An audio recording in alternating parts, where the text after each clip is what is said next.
हैं? ये तुम क्या कह रहे हो नंदी? रामू, अब समय आ गया है कि मैं तुम्हें सच बता दूं। मैंने अब तक तुम्हारी बहुत मदद की, तुझे गरीबी से निकाला, लेकिन अब बारी है तेरी मेरी मदद करने की। हैं? मदद? कैसी मदद? अरे भाई, तू तो एक बैल है, तेरे लिए मैं और क्या कर सकता हूँ? नहीं नहीं नहीं नहीं नहीं, मैं बैल नहीं हूँ। तुम यहाँ से चले जाओ, ये जगह तुम्हारे लिए सुरक्षित नहीं है। हैं? तुम बोल कैसे सकती हो? तभी एक रहस्यमयी आवाज आता है। रुक जाओ यात्री, तुम कहाँ जा रहे हो? मुझे इस अमृत झील में स्नान करना है, तभी मैं अपने पहले रूप में आ सकूंगी। उससे पहले तुम्हें अपने मन की परीक्षा देनी होगी।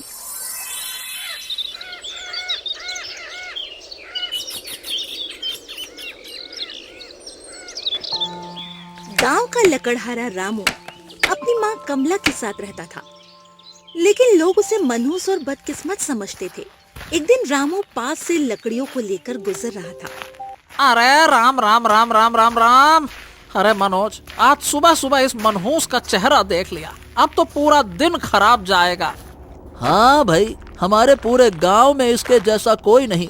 जब से पैदा हुआ है बस मनहूसियत लेकर आया है। अरे मैंने तो ये भी सुना है कि इससे जो भी लकड़ियां खरीदता है ना, उसके साथ कुछ ना कुछ बुरा हादसा हो जाता है। अरे चल चल चल भाई, जल्दी चल। कहीं ये मानुष हमारे शरीर के पास आ गया तो कहीं हमारे साथ भी कोई अपशगुन न हो जाए। अरे देख क्या रहा है, जल्दी जल्दी चल भाई। ये गांव वाले हमेशा मुझे ताने मारते रहते हैं ना। एक दिन आएगा जब मैं इन सब से चुन चुन कर बदला लूंगा। हाँ। इतना कहकर रामू दिन भर लकड़ियां बेचता है, पर एक भी उसकी लकड़ियां नहीं बिकती। फिर शाम में थका हारा वो घर आता है। बेटा, तू आ गया? कुछ बिका या आज भी खाली हाथ आ गया? हाँ, अरे नहीं माँ, एक भी लकड़ी नहीं बिकी, और ऊपर से गांव वाले तो हमें मनहूस कहते हैं। पता नहीं क्यों गांव वाले हमसे इतनी दुश्मनी रखते हैं, हमें सुख देखना ही नहीं चाहते। हाँ माँ, मैं तो बस एक मौके के इंतजार में हूँ। अगर वो दिन आया ना अम्मा, तो तुम्हारा बेटा नहीं अगर इन सबको इनकी औकात न दिखा दी तो। बेटा, पर क्या करे, हमारी किस्मत खराब है। 2 वक्त का खाना भी ढंग से नसीब नहीं हो रहा, बाकी बातें तो दूर की है। कई दिन ऐसे ही बीत जाते हैं। एक दिन रामू कुल्हाड़ी लेकर चलते चलते बहुत दूर निकल जाता है, घने जंगल की तरफ, और खुद को कोसता है। हाँ, गांव वाले सही बोलते हैं, मैं मनहूस हूँ, मनहूस हूँ, मनहूस हूँ, मनहूस हूँ। तभी तो मेरे पास कोई काम धंधा नहीं है, और अब तो ऊपर से ये कुल्हाड़ी भी नहीं चल रही है। क्या करूं? चलो आगे देखता हूँ, शायद कुछ फल सब्जियां मिल जाएं माँ के लिए। ऐसा कहकर रामू और आगे जाता है और एक रहस्यमयी जंगल में चला जाता है। अरे ये मैं कहाँ आ गया? ये जंगल तो कुछ अजीब सा लग रहा है। तभी उसे एक खूबसूरत बैल नजर आता है। अरे ये क्या, इतने सुनसान जंगल में ये बैल? ओए, वैसे ये बैल दिखने में तो बड़ा सुंदर लग रहा है, और इसके सींग तो एकदम वाह भाई वाह, सोने जैसे चमक रहे हैं। हाँ हाँ, अगर मैं इसे बाजार में बेच दूं फिर तो मुझे अच्छे खासे पैसे मिल जाएंगे। हाँ, इसको मैं पकड़ लेता हूँ। जैसे ही वो बैल को पकड़ता है, एक जोर का झटका लगता है और वो दूर जाकर गिर पड़ता है। अरे बाप रे बाप, अरे रे रे रे, ये क्या था? इतना जोर का झटका, जैसे बिजली सी गिर गई हो मेरे ऊपर। हो न हो ये कोई साधारण बैल तो नहीं है। तभी बैल कहता है, मैं नंदी हूँ, नंदी, कोई साधारण बैल नहीं हूँ। मैं जादुई हूँ, जादुई। अगर तुम मेरी रक्षा करोगे तो मैं तुम्हें ऐसा वरदान दूंगा जो तुम्हारा जीवन बदल देगा। कभी किसी चीज की कोई कमी नहीं होगी। मैं तुम्हें धनवान बना दूंगा। अरे ये तो बहुत अच्छी बात है। हाँ, मुझे तो ऐसे ही बैल की जरूरत थी।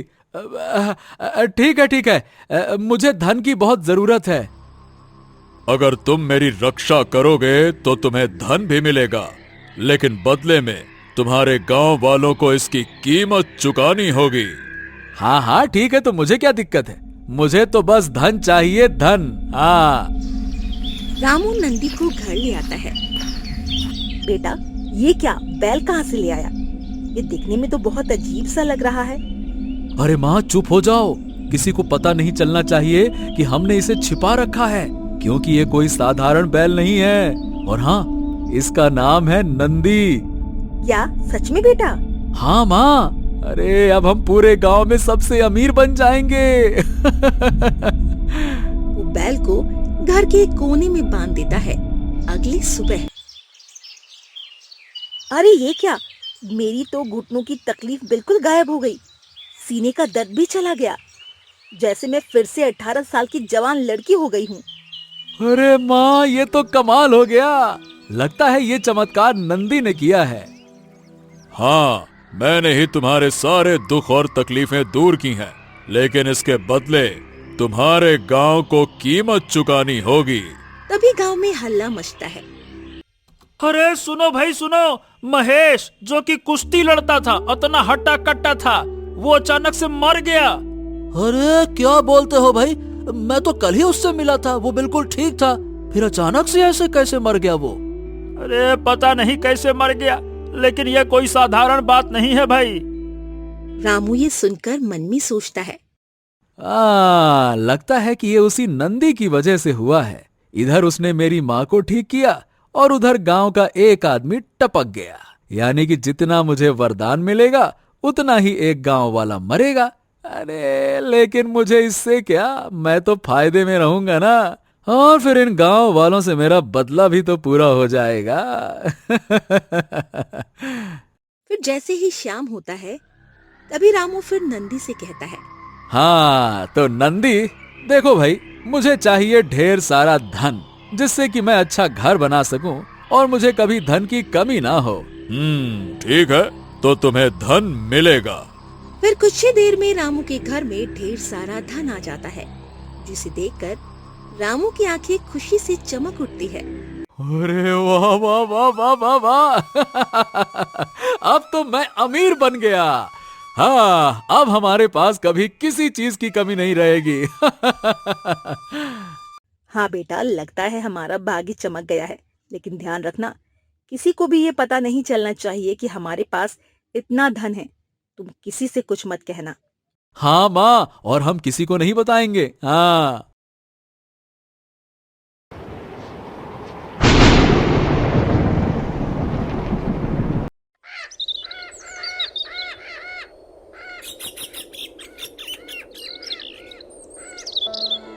सुबह होते ही पूरे गांव में हलचल मच जाती है। पड़ोसी रेशमा खूब जोर से चिल्ला चिल्ला कर रोने लगती है। अरे क्या हो गया मेरे पति को, ये कुछ बोल क्यों नहीं रहा? उठिए ना जी, उठिए ना, क्या हो गया आपको? तभी अशोक नाम का व्यक्ति वहाँ आ जाता है। अरे अरे अरे, क्या हो गया रेशमा बहन, तुम्हें रो काहे रही हो? क्या बताऊं भाई साहब, देखिए मेरे पति को क्या हो गया है, ये तो उठ ही नहीं रहे हैं। बोले थे रात को सुबह उठकर खेत पर, मैं कब से उठने बोले थे मैं रात को सुबह उठकर खेत पर जाऊंगा, मैं कब से उठाने की कोशिश कर रही हूँ, लेकिन ये उठ ही नहीं रहा। अच्छा, मैं वैद्य को बुलाकर लाता हूँ, तब तक आप इनका ध्यान रखिए। फिर अशोक थोड़ी ही देर में वैद्य को लेकर आता है। फिर वैद्य जांच करता है और माथा पकड़ लेता है। हैं? अरे भाई, ये तो बड़ा अजीब है, इसे तो कोई बीमारी ही नहीं है, फिर भी इसकी मृत्यु हो गई। ये कोई साधारण मौत नहीं है। अरे वैद्य जी, ये हमारे गांव में दूसरी रहस्यमयी मौत है। जरूर कोई है जो मनहूसियत फैला रहा है।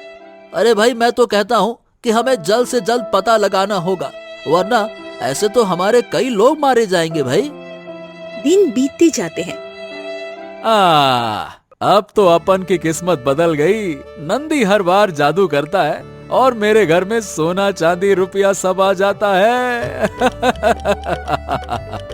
लेकिन हर बार गांव में कोई न कोई अपनी जान गंवा देता है या बुरी तरह बीमार हो जाता है। लेकिन रामू को इससे कोई फर्क नहीं पड़ता और आए दिन कुछ न कुछ नंदी से मांगता ही रहता है। अरे भाई सुनो, कल रात फिर से शंकर मारा गया। हाँ, और उससे पहले अचानक से मोहन की हालत बिगड़ गई। अरे पता नहीं ये सब कब से हो रहा है। ऐसे ही तो हमारे गांव के कई लोगों की मृत्यु हो चुकी है। और एक अजीब बात यह है कि गांव में मौतें तो हो रही हैं, लेकिन रामू के घर में तो बरकत ही बरकत है। हाँ, जरूर दोनों में कोई ना कोई कनेक्शन है, संबंध है। क्यों? अरे हाँ, ये तो तूने पते की बात कही। मैंने भी गौर किया है, जब से वो मनहूस लकड़हारा अमीर बना है तभी से ये अनहोनी शुरू हुई है। और नहीं तो क्या भाई। अरे पहले तो हम उसे यूं ही मनहूस कहते थे, चिढ़ाते थे, लेकिन अब तो लगता है कि सच में वही सबकी बर्बादी की वजह है। चलो, हमें सभी गांव वालों को इकट्ठा करके उसके घर जाना चाहिए। चलो। फिर सभी गांव वाले इकट्ठा होकर रामू के घर जाते हैं। ए रामू, बाहर आ। अरे क्या बात है, चिल्ला कह रहे हो? तू सच में मनहूस है, मनहूस। अरे पहले तो हम मजाक में कहते थे, लेकिन अब तो तूने साबित कर दिया है। अरे तेरे अमीर होते ही हमारे गांव में मौतें शुरू हो गई हैं। तू हमारे लिए अपशगुन बन चुका है। अब बता सीधे सीधे, तू कर क्या रहा है गांव वालों के साथ, जो कि सब के सब मर रहे हैं? बता।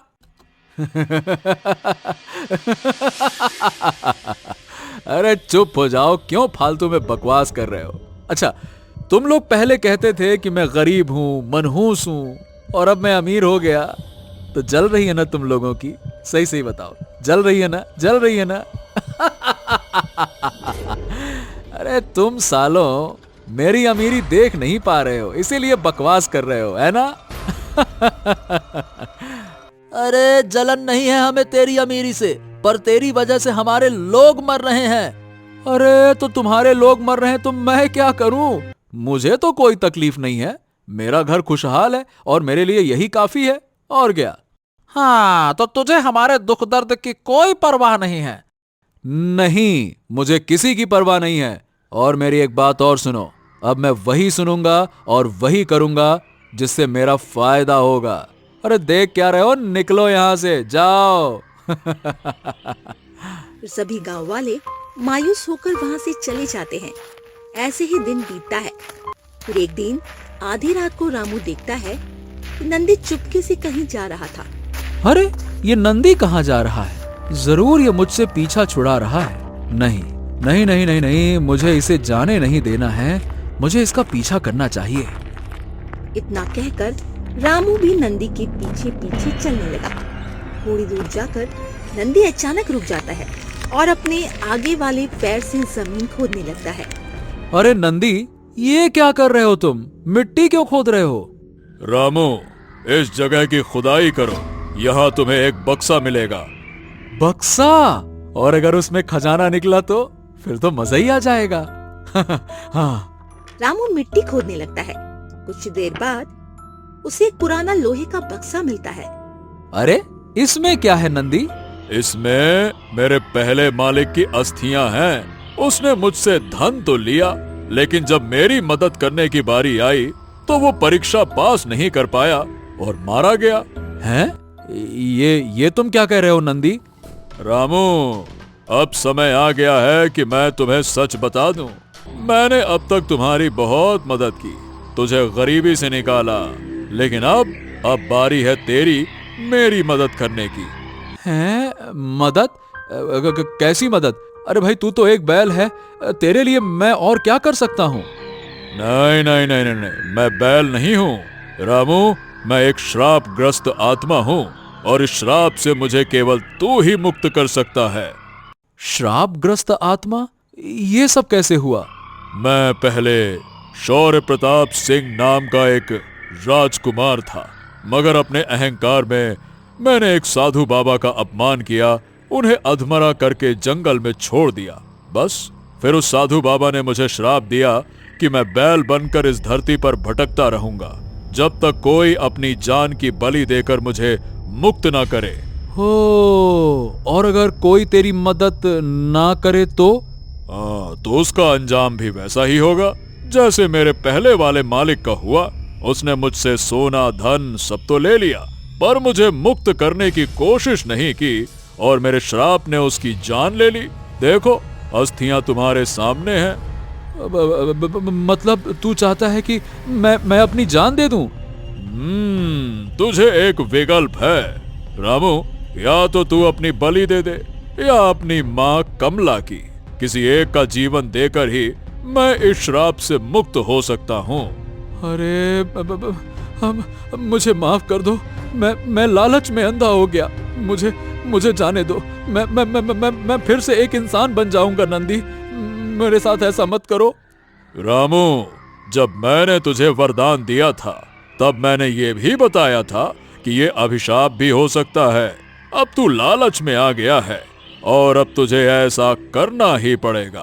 तेरे पास सिर्फ एक दिन का समय है, सोच समझ कर फैसला करना। रामू भारी मन से घर लौटता है। बेटा, तू इतनी रात को कहाँ चला गया था? और ये क्या, नंदी तेरे साथ नहीं है? वो कहाँ चला गया? अरे माँ वो कोई नंदी बंदी नहीं है। वो तो एक श्रापित राजकुमार है जिसने हमें इतना धन दौलत दिया, लेकिन अब उसके बदले में उसे हम दोनों में से किसी एक की बलि चाहिए। क्या क्या कह रहा है तू बेटा? हाँ माँ, अब या तो वो मेरी बलि लेगा या आपकी, लेकिन माँ मैं आपको खोना नहीं चाहता। मैं खुद ही अपनी बलि दे दूंगा। नहीं बेटा, तू अपनी बलि नहीं देगा। मैं जाकर अपनी बलि दूंगी। तू मेरा इकलौता बेटा है और वैसे भी मैं बहुत जी चुकी हूँ। अब मेरे जीने का कोई फायदा नहीं। अरे नहीं माँ, तुम नहीं जाओगी। मैं तुम्हें नहीं मरने दूंगा। मैं तुम्हारे बिना नहीं रह सकता। बेटा, ये वक्त दिल से सोचने का नहीं, दिमाग से सोचने का है। इतना कहकर कमला तेजी से घने जंगलों में चली जाती है। रामू वहीं बैठकर फूट फूट कर रोने लगता है। तभी अंधेरे में नंदी कमला के सामने ही खड़ा होता है। तो तुमने क्या फैसला किया? मैं तैयार हूँ। मैं अपनी बलि देने के लिए आई हूँ। बदले में मेरे बेटे को छोड़ देना। ठीक है, लेकिन इतना ध्यान रखना कि तुम कभी वापस नहीं आ सकती हो। मुझे मंजूर है। नंदी कमला को अपने जादू से गायब कर देता है और उसी पल वो बैल से बदलकर फिर से राजकुमार बन जाता है और वहां से चला जाता है। दूसरी तरफ रामू घर में गहरी नींद में है। अचानक उसके सपने में उसकी माँ की आवाज गूंजती है। बेटा, मुझे बचा लो।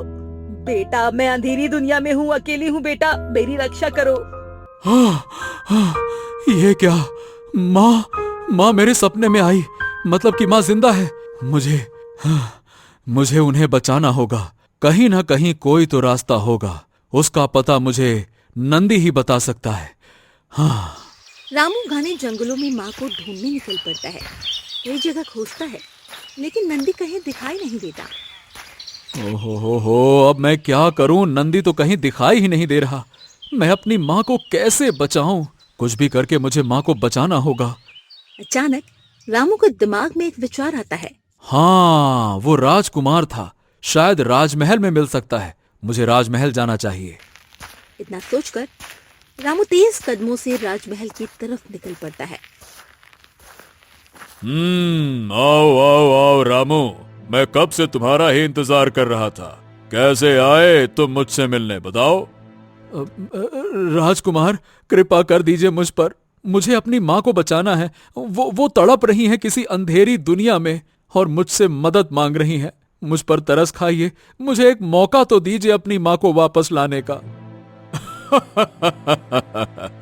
अभी तुम्हारी माँ पर आई तो तुम मदद मांगने आ गए, और जब गांव वाले मर रहे थे तब तो तुम बड़े अकड़ में, बड़े चौड़ में खुशी मना रहे थे। ये कैसा न्याय है रामू? जो दर्द तुम सह रहे हो वही दर्द दूसरों का भी तो है। हाँ, समझ गया राजकुमार, लेकिन मुझे क्षमा कर दीजिए। मुझे अपनी गलती का एहसास हो गया है। मैं अपनी गलतफहमी सुधारना चाहता हूँ। कृपया करके मुझे बताइए, अपनी माँ को मैं कैसे वापस ला सकता हूँ? तभी पास खड़ा साधु महाराज कहते हैं, रामू, तुम्हारी माँ को वापस लाया जा सकता है, लेकिन उसके लिए तुम्हें एक परीक्षा पार करनी होगी। हाँ, मैं कुछ भी करने को तैयार हूँ। आप मुझे बताइए, मुझे क्या करना होगा? ये परीक्षा तुम्हारे अंतर मन की है। अगर तुम इसमें सफल हुए तो तुम्हारी माँ आजाद हो सकती है। वो लालच की दुनिया में कैद है, क्योंकि तुम दोनों ने लालच किया था। जब तक तुम निस्वार्थ भाव से किसी की मदद नहीं करोगे, तुम्हारी माँ इस दुनिया में वापस नहीं आएगी। हाँ, मैं जरूर करूंगा। बताइए मुझे क्या करना है। रास्ता तुम्हें खुद ढूंढना होगा, हम इसमें और कुछ नहीं कर सकते।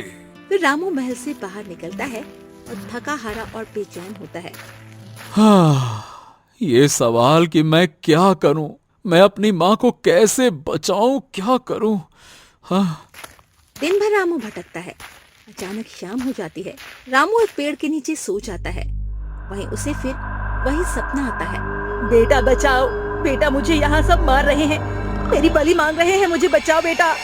हाँ, हाँ, नहीं नहीं नहीं नहीं नहीं, मैं सो नहीं सकता। मुझे जल्द से जल्द किसी जरूरतमंद व्यक्ति को ढूंढना होगा, वरना मेरी माँ का कुछ भी हो सकता है। हाँ, हाँ। रामू आंखें खोलता है और जंगल में आगे बढ़ता है। तभी एक बूढ़ी औरत रो रही होती है। ये कौन रो रही है और इतनी देर से रो क्यों रही है? अरे बेटा, तुम अच्छे लगते हो, मेरी मदद करो। मेरी एक अंधी बेटी है, उसका विवाह नहीं हो रहा है। कई लड़के आते हैं, उसे देखकर चले जाते हैं। मैं बहुत परेशान हूँ, मेरी बेटी के लिए कोई कुछ नहीं कर रहा। मैं आपकी पुत्री से विवाह करूंगा। क्या तुम मेरी बेटी से शादी करोगे? तुम दिखने में अच्छे घर से लग रहे हो, फिर भी मेरी बेटी से शादी करोगे? अम्मा, दिखने से कुछ नहीं होता है। मेरे लिए यही बहुत है कि मैं किसी की मदद कर सकूं। उसकी आंखें नहीं है तो क्या हो गया, मैं उसका अच्छे से ख्याल रखूंगा ना। क्या सच में बेटा तुम मेरी बेटी से शादी करोगे? ठीक है बेटा, पर ये शादी यहीं होगी। तुम मेरे साथ मेरे कुल देवी के मंदिर चलो, वही मेरी पुत्री का विवाह होगा। हाँ अम्मा, मैंने वचन दे दिया है, मैं ये शादी करूंगा, मतलब जरूर करूंगा, चिंता मत करो। तुम्हें मेरे साथ कुल देवी के मंदिर जाना होगा, वही मेरी पुत्री का विवाह होगा। ठीक है अम्मा, मैं आपके साथ चलता हूँ। राम बूढ़ी औरत के घर पहुँचता है। बूढ़ी औरत अपनी बेटी को दिखाती है। रामू बेटा, ये मेरी बेटी है, सच में खूबसूरत। अम्मा, ये तो हिरण है, ये कैसे संभव है? हाँ बेटा, ये हिरण बचपन में ही मैंने पाला पोसा है, अब सोचा इसका विवाह कर दूं। अरे लेकिन अम्मा, मैं एक हिरण से कैसे शादी कर सकता हूँ? अगर तुमने मना कर दिया तो हम दोनों आत्महत्या कर लेंगे। समझ रहे हो, हमारे जीने की कोई वजह नहीं बची। ठीक है अम्मा, अब मैंने वचन दे दिया है तो ठीक है, मैं इससे शादी जरूर करूंगा। तुम्हें मेरे साथ कुलदेवी के मंदिर जाना होगा, वही मेरी पुत्री का विवाह होगा। ठीक है अम्मा, मैं तैयार हूँ। रामू, हिरन और बूढ़ी औरत कुलदेवी मंदिर की ओर निकलते हैं। हाँ बेटा, यही मंदिर हमारी कुलदेवी का पवित्र स्थान है, इसी में हम अपनी पुत्री का विवाह करेंगे। उससे पहले मुझे कुछ आवश्यक सामग्री इकट्ठा करनी पड़ेगी ताकि सब कुछ सही और सुरक्षित तरीके से हो जाए। मैं अभी आती हूँ। ठीक है, मैं यहीं इंतजार करूंगा, तुम जाकर जो भी करना है करो और जल्दी लौट आना। फिर बूढ़ी औरत वहाँ से चली जाती है। तभी हिरन कहती है, तुम यहाँ से चले जाओ, ये जगह तुम्हारे लिए सुरक्षित नहीं है। हैं? तो तुम बोल कैसे सकती हो? क्योंकि मैं एक हिरन नहीं हूँ, मैं एक मछुआरे की बेटी हूँ। इस बुढ़िया ने अपनी जादू से मुझे हिरन बना दिया है और मेरे साथ तुम्हारा भी बलि देकर सर्वशक्तिशाली बनना चाहती है। इसीलिए तुम अपनी जान बचाओ और यहाँ से चले जाओ। ये क्या कह रही हो तुम? अगर ये बुढ़िया तुम्हारी बलि चढ़ाना चाहती है तो मैं तुम्हें छोड़कर नहीं जा सकता, तुम्हें भी अपने साथ लेकर चलूंगा। चलो यहाँ से भाग चलते हैं, चलो चलो चलो चलो। मुझे बचाने की कोशिश करोगे तो तुम भी मारे जाओगे, इसीलिए चले जाओ यहाँ से, अपनी जान बचाओ, जाओ। अरे कुछ भी हो, पर मैं तुम्हें मरने के लिए नहीं छोड़ सकता। तुम मेरे साथ चलो, चलो। और देखो, यहाँ आसपास में एक झील है, अगर तुम इसमें स्नान कर लो तो तुम्हारा श्राप टूट जाएगा और तुम अपने पहले वाले रूप में आ जाओगी। चलो। ठीक है, मैं तुम्हारे साथ चलती हूँ।